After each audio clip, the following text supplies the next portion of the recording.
سقوط چرخبال طالبان در نتیجه حمله مقاومتگران. چرخبال طالبان در پنجشیر سقوط داده شد. خطر طالبان از زبان رهبر مقاومتگران احمد مسعود میگوید که افغانستان پناهگاه امن تروریستان شده است. دستور تازه وزیر دفاع طالبان در مورد استفاده از نام مقاومتگران، ملا یعقوب گفته که مقاومتیان را باغیان بگویید. اینا فقه جعفری را خب به رسمیت شناخته بود. در حدود 6 سال میشه که به رسمیت شناخته شده در وزارت. عملکرد طالبان و خطر نفاق مذهبی در افغانستان. دانشجویان دانشگاه بامیان میگویند که حذف فقه جعفری قابل قبول نیست. و تشبیه زنان بی‌نقاب به حیوانات از سوی طالبان.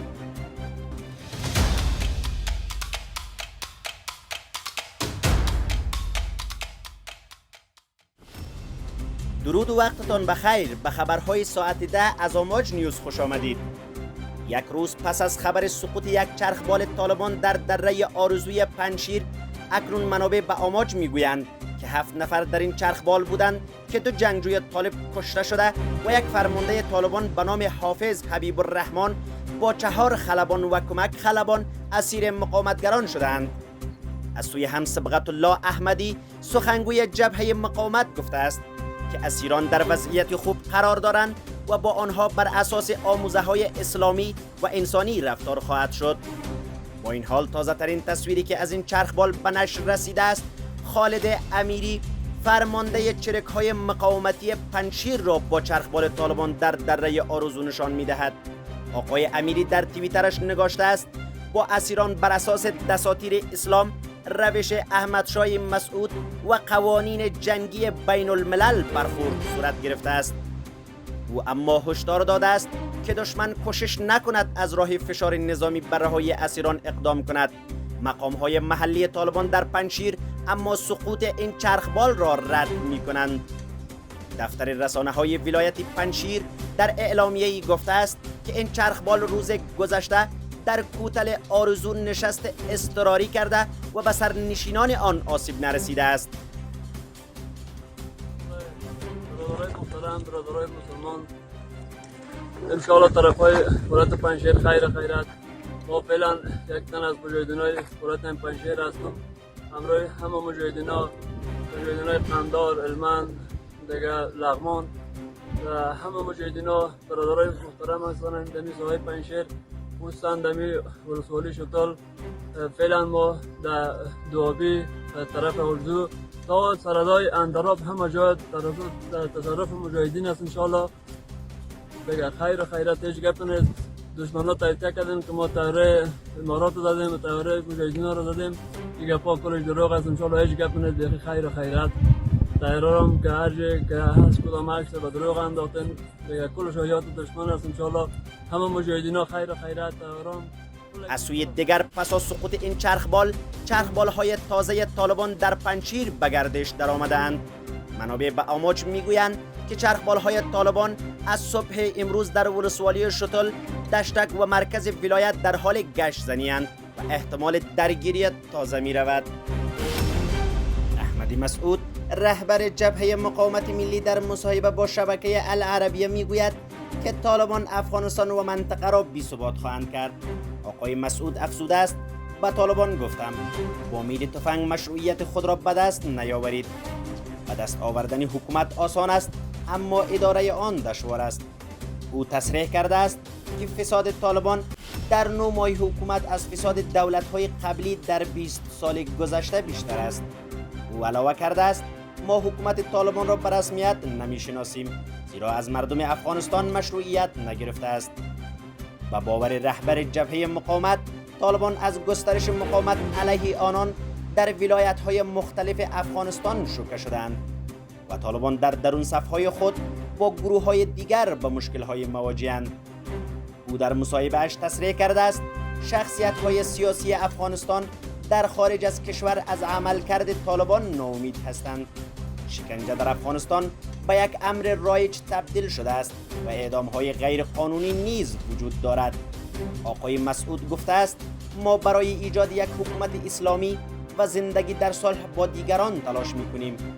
فقرای افغانستان تاوان فساد طالبان را میپردازند که به بلند رفتن قیمت مواد غذایی منجر شده است. احمد مسعود با اشاره به برگزاری لوی جرگه خاطر نشان کرده است ما خواستار دولتی هستیم که نماینده مردم و نتیجه انتخابات عادلانه روی کار آمده باشد. او همچنین گفته است که اگر طالبان گفتگو را بپذیرند ما از جنگ دست میکشیم و گفته او ممکن است جهانیان مداخله‌ای در افغانستان انجام ندهند، اما شرایط تحمیلی طالبان دامنگیری همه خواهد شد. این در حالی است که جنگ در ولایت‌های شمالی به ویژه پنجشیر جریان دارد و ظاهراً این ولایت به دردسری برای طالبان تبدیل شده است. ملا محمد یعقوب وزیر دفاع طالبان در مکتوبی به فرماندهان و نیروهای این وزارت دستور داده است که از ذکر نام جبهه مقاومت خودداری کنند. در مکتوبی که در این پیوند در شبکه‌های اجتماعی نشر شده است، او به خطاب به تمام فرماندهانشان گفته است که بعد از این نام جبهه مقاومت را نگیرند و به جای آن از کلمه باغیان استفاده کنند. وزیر دفاع طالبان در حال این دستور را داده است که جنگ در ولایت‌های شمالی به ویژه پنجشیر جریان دارد و ظاهراً این ولایت به دردسری برای طالبان تبدیل شده است. شماری از دانشجویان دانشکده شرعیات دانشگاه بامیان در یک پیام اعتراضی گفتند که تدریس فقه جعفری در این دانشگاه متوقف شده و فقه حنفی جایگزینی آن شده است. این دانشجویان میگویند که آنان 6 دوره فقه جعفری خواندند، اما با روی کار آمدن طالبان فقه حنفی جایگزینی فقه جعفری در دانشگاه آنان شده است. آنان می‌افزایند که اعتراضشان را به گوش رئیس دانشگاه بامیان رسانده و همچنان عریضه‌ای را برای رسیدگی به این مشکل به وزارت تحصیلات عالی حکومت طالبان فرستادند، اما به درخواستشان تا اکنون توجه صورت نگرفته است. یعنی از فقه جعفری تبدیل شده به فقه حنفی. فعلا همه محصلینی که اینجا شما می‌بینید اینها فقه حنفی تدریس میشه برایش، در حالی که اینا در پروسه کانکور فقه جعفری را انتخاب کردن و از اون رشته آمدن و مشکل‌های هم دیگر وجود داره. از جمله مثلا وقتی ما مشکل‌های خود را مطرح کردیم در صدر ریاست دانشگاه بامیان و پیش از رئیس دانشکده شریعت، مشکل ما حل نشد و حتی ما عریضه نوشته کردیم از طریق کلانای ما به وزارت تحصیلات عالی که برای ما کریکولم دقیق و فقه جعفری باید فرستاده شده. برای ما کریکولم دقیق نداره. استادای ما که وقتی برای ما میگه ما کریکولم نداریم. حالا مشکل کریکولم حل میشه اگر که مثلا کدام مشکل دیگه ای نباشد.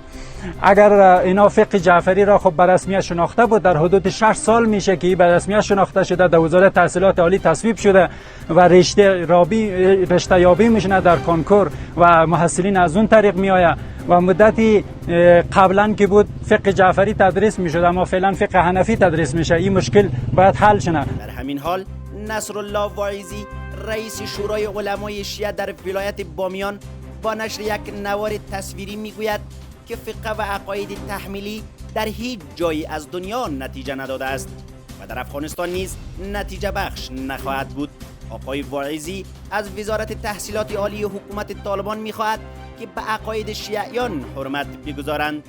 این در حالی است که برخورد طالبان در برابر شیعیان بارها مورد انتقاد قرار گرفته است. مکاتبی که بیشترین محصلین و دانش آموزان آن را بچه‌های شیعه تشکیل می‌دهد این است که فقه شیعه و عقاید شیعه تدریس شود و فقه تحمیلی و عقاید تحمیلی در هیچ گوشه از دنیا نتیجه نداده است و در افغانستان هم نتیجه بخش نخواهد بود.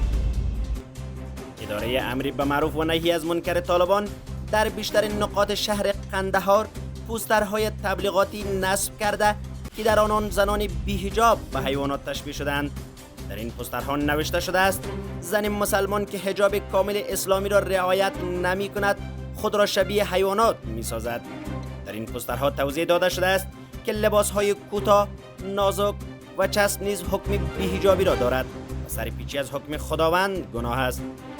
پیش از این رهبر طالبان در حکم دستور داده بود که زنان جزء چشمها، بدن و صورتشان را کامل بپوشانند و از برقع که چهره آنها را کاملا میپوشانند استفاده کنند.